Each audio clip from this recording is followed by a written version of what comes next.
एक भक्त ने पूछा, बाबा मैं सब कुछ सही से करती हूँ, रोज पूजा पाठ करती हूँ, फिर भी घर में बरकत नहीं है, धन नहीं टिकता, सदस्य बीमार रहते हैं, तो आज इन्हीं सवाल का जवाब मिलेगा।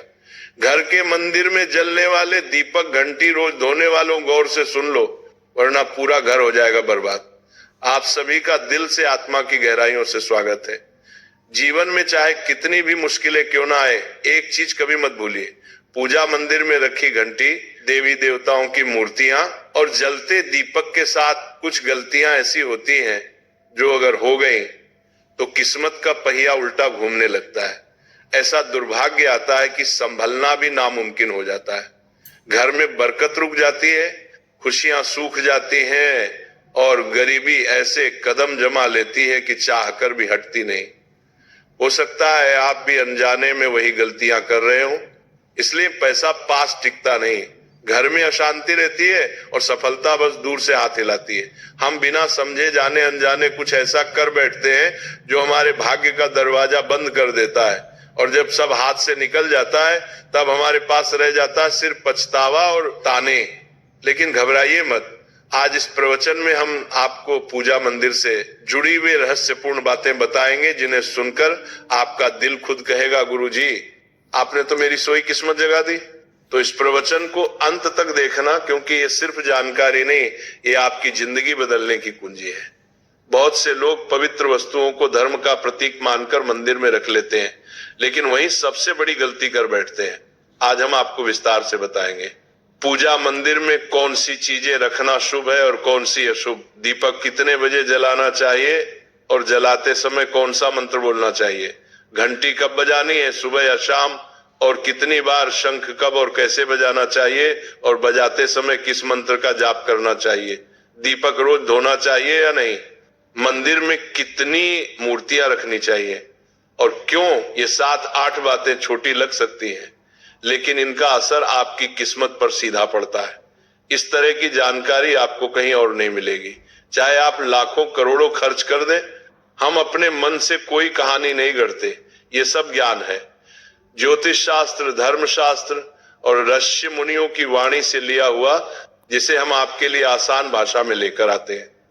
और हाँ, एक भक्त ने हमसे पूछा था, गुरुजी मैं रोज पूजा करता हूं लेकिन फल क्यों नहीं मिलता, उल्टा नुकसान ही हो जाता है।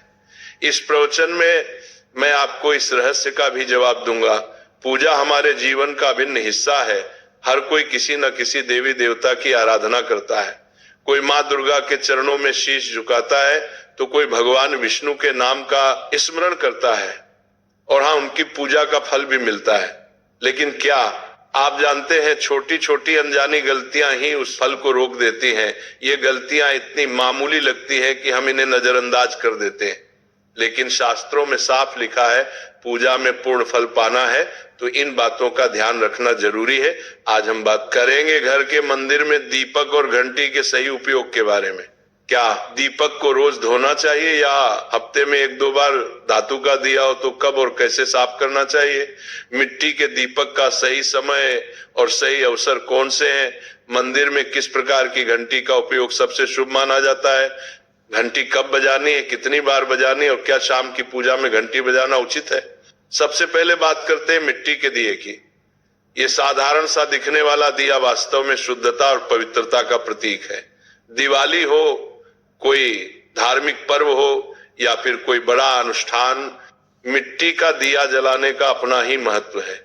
घर के मंदिर में या दरवाजे के पास जब इसे जलाया जाता है तो ऐसा लगता है मानो लक्ष्मी माता खुद आपके आंगन में प्रवेश कर रही हो। लेकिन ध्यान दीजिए, जब ये दिया मंदिर में रखा जाता है तो इसके नियम बदल जाते हैं।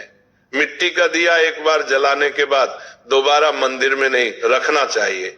हर बार नया मिट्टी का दिया ही उपयोग करना शुभ माना गया है। ऐसा करने से वास्तु दोष दूर रहता है और घर में बरकत बनी रहती है।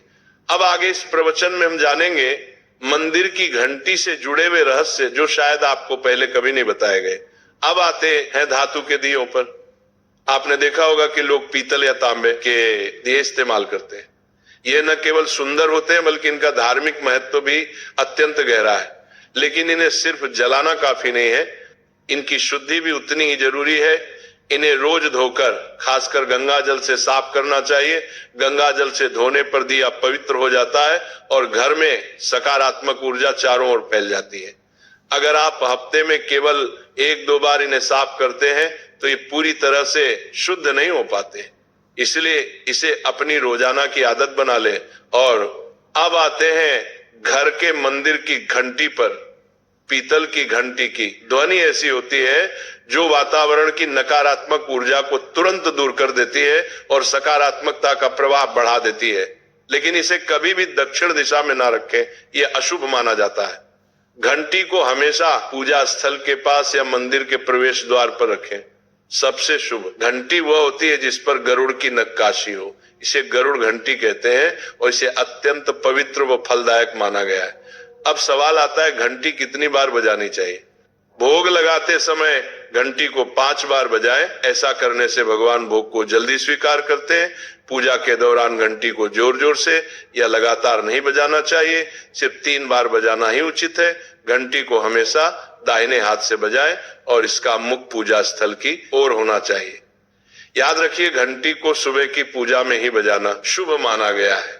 शाम की पूजा में घंटी बजाने से बचना चाहिए क्योंकि शास्त्रों में इसे उचित नहीं माना गया है। इन नियमों का पालन करने से आपका पूजा पाठ कई गुना अधिक फलदायक और प्रभावी हो जाएगा। यह बातें छोटी लग सकती हैं, लेकिन इनका असर आपकी किस्मत पर गहरा पड़ता है।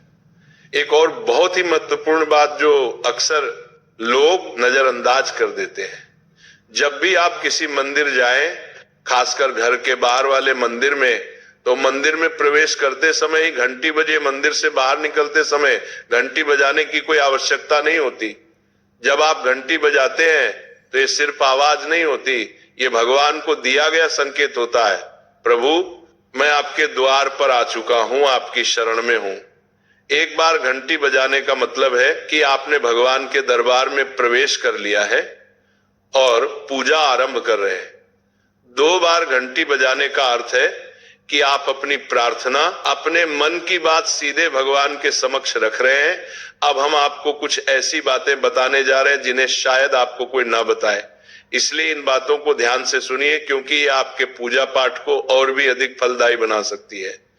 अब आइए जानते हैं पूजा मंदिर के कुछ आवश्यक नियम। पूजा करते समय आपका मुख हमेशा पूर्व दिशा की ओर होना चाहिए।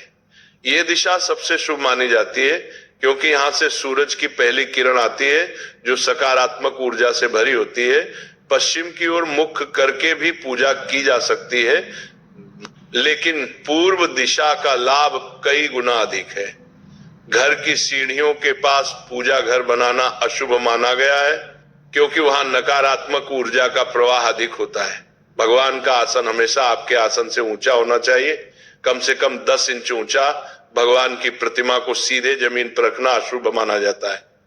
ऊंचा आसन पूजा स्थल में सकारात्मकता और ऊर्जावान माहौल बनाए रखता है। पूजा करते समय हमेशा चटाई या आसन पर बैठे। ये न केवल आरामदायक है बल्कि ध्यान और श्रद्धा को भी स्थिर रखता है। ध्यान दें कि आपका आसन भगवान के आसन से ऊंचा ना हो, इससे भगवान के प्रति आदर और विनम्रता बनी रहती है। अगली बात बेहद जरूरी है, पूजा घर में कभी भी सड़े, बासी या मुरझाए हुए फूल न रखें। मुरझाए फूल पूजा में अशुभ माने जाते हैं क्योंकि वे नकारात्मक ऊर्जा को बढ़ाते हैं। हमेशा ताजे, सुगंधित और खिले हुए फूल ही भगवान को अर्पित करें। जब फूल मुरझा जाएं या काले पड़ जाएं तो उन्हें सम्मान पूर्वक मिट्टी में दबा दें। इससे नकारात्मक ऊर्जा दूर होती है और आपके घर में पवित्रता बनी रहती है। एक और महत्वपूर्ण नियम, जिस कमरे में आप सोते हैं उसमें घर का मंदिर नहीं बनाना चाहिए। यदि परिस्थिति के कारण आपको अपने सोने के कमरे में ही मंदिर रखना पड़े तो रात को मंदिर को ढक दें या उस पर पर्दा डाल दें। इससे रात के समय मंदिर से निकलने वाली ऊर्जा आपके विश्राम को प्रभावित नहीं करेगी। ऐसा करने से घर में शांति और आपकी पूजा में एकाग्रता बनी रहती है। अब एक और विशेष बात, कभी भी काले कपड़े पहनकर पूजा न करें। सनातन परंपरा में माना जाता है कि काले वस्त्र मन में भारीपन और नकारात्मक भाव लाते हैं जो पूजा की ऊर्जा को कमजोर कर देते हैं। हमेशा शुभ और हल्के रंग के वस्त्र पहने ताकि मन में शांति, पवित्रता और सकारात्मकता बनी रहे। चलिए अब जानते हैं घर के पूजा मंदिर में किन चीजों को नहीं रखना चाहिए। किसी भी देवी देवता की एक ही तस्वीर या मूर्ति रखें। एक से अधिक तस्वीरें ऊर्जा का संतुलन बिगाड़ सकती हैं और पूजा का प्रभाव कम कर सकती हैं। एक ही रूप को स्थान दें ताकि भगवान की ऊर्जा पूरे मन से आपके जीवन में प्रवाहित हो। घर में शिवलिंग रखना अत्यंत पवित्र माना जाता है, लेकिन इसे सही दिशा में रखें। हमेशा उत्तर या पूर्व दिशा में रखें और स्वच्छ स्थान पर ही स्थापना करें। इसे शोरगुल या गंदे स्थान पर कभी ना रखें। भगवान की टूटी हुई मूर्तियां या फटी तस्वीरें पूजा स्थान से तुरंत हटा दें। टूटी मूर्ति पवित्रता को कम करती है और सकारात्मक ऊर्जा के प्रवाह में बाधा डालती है। इसे शास्त्र सम्मत तरीके से त्याग दें। शंख भगवान की कृपा का प्रतीक है। गोमती चक्र से घर में समृद्धि आती है और जल से वातावरण शुद्ध होता है। जल को रोज बदलें और इन पवित्र वस्तुओं को हमेशा साफ रखें। रोज पूजा स्थल की सफाई करें। गंदगी से नकारात्मक ऊर्जा आती है और ध्यान भंग होता है। स्थान को सुंदर, सुव्यवस्थित और सुगंधित रखें ताकि मन सहज रूप से भगवान में लग सके। अब आइए जाने कि हमारे घर के पूजा मंदिर से जुड़े कुछ ऐसे नियम जिन्हें मानना बेहद जरूरी है। सबसे पहले पूजा स्थान हमेशा घर के शांत और पवित्र कोने में होना चाहिए और अगर वो उत्तर पूर्व दिशा में हो तो सबसे उत्तम है। ये दिशा घर में सकारात्मक ऊर्जा का संचार करती है और आपकी पूजा को और प्रभावशाली बनाती है। ध्यान रहे पूजा स्थल कभी बेडरूम या रसोई के पास ना हो। यह स्थान दैनिक कार्य और हलचल से भरे होते हैं जहां नकारात्मक ऊर्जा भी पनप सकती है। मंदिर के आसपास का वातावरण हमेशा साफ सुथरा और सुव्यवस्थित रखें ताकि आपका मन पूजा में एकाग्र हो सके। अब बात करते हैं दीपक और उनसे जुड़े महत्वपूर्ण नियमों की। दीपक जलाना सिर्फ एक परंपरा नहीं बल्कि ये भगवान के आशीर्वाद और कृपा का प्रकाश है जो आपके घर और जीवन में उजाला भर देता है। दीपक को हमेशा भगवान की मूर्ति के सामने रखें